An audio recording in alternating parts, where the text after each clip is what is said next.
Olá, meus irmãos, a paz do Senhor. Bem-vindos ao Daily Devotions, o devocional da De Gravataí, a nossa igreja, a nossa família.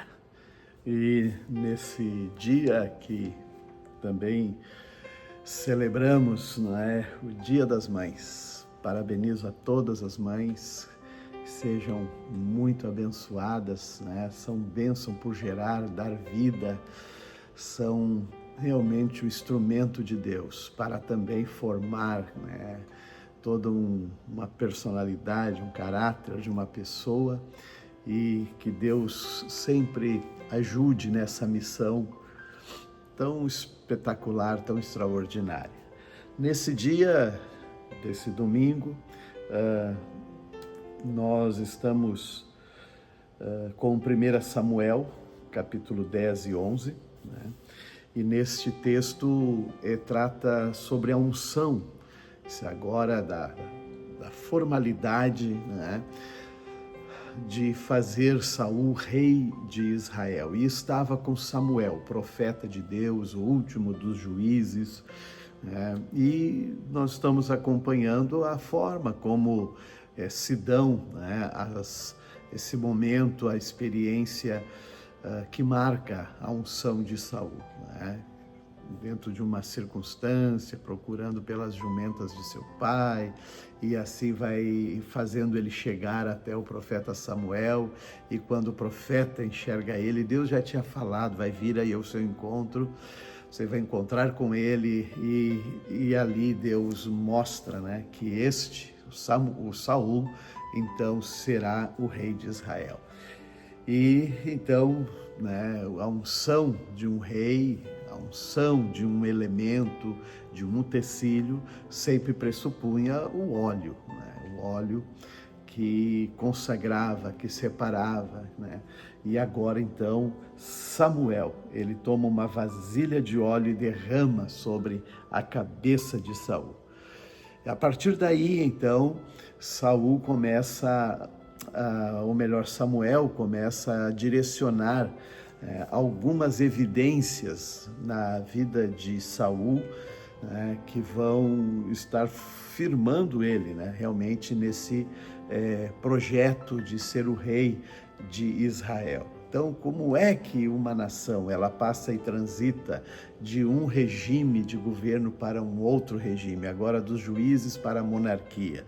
É claro, então, que o Samuel está tratando disso, e vai elaborando, pela direção de Deus, alguns passos que Saul vai dar, até o momento em que ele, inclusive, o Espírito de Deus vem sobre Saul, e ele se une com os profetas de Deus que se reúnem, e começa também a profetizar.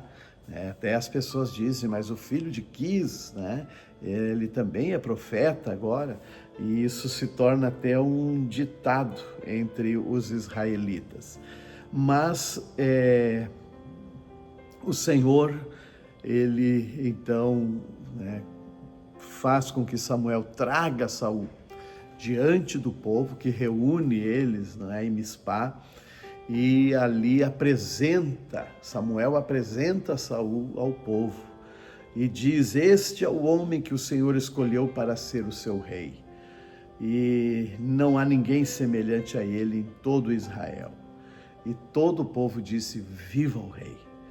E então Samuel explicou os direitos e deveres do rei, ensinou como deve reinar sobre Israel. E assim Samuel traz Saul até Gilgal, que Gilgal era aquele primeiro local onde Israel acampou ao adentrar a terra prometida, e agora Gilgal se torna o palco, onde foi feita a cerimônia solene diante do Senhor, proclamando Saul como rei de Israel. No Evangelho de João, no capítulo 6, Jesus está na sinagoga de Cafarnaum, ensinando o Evangelho, inclusive falando do propósito da sua vida, como um sacrifício vivo do Senhor, onde o povo, aqueles que o aceitam, aqueles que se chegam, né, e são tocados pelo o poder salvador de Jesus, ele então se refere que há um comprometimento, um compromisso, né, e tem a ver com a carne e o sangue de Jesus.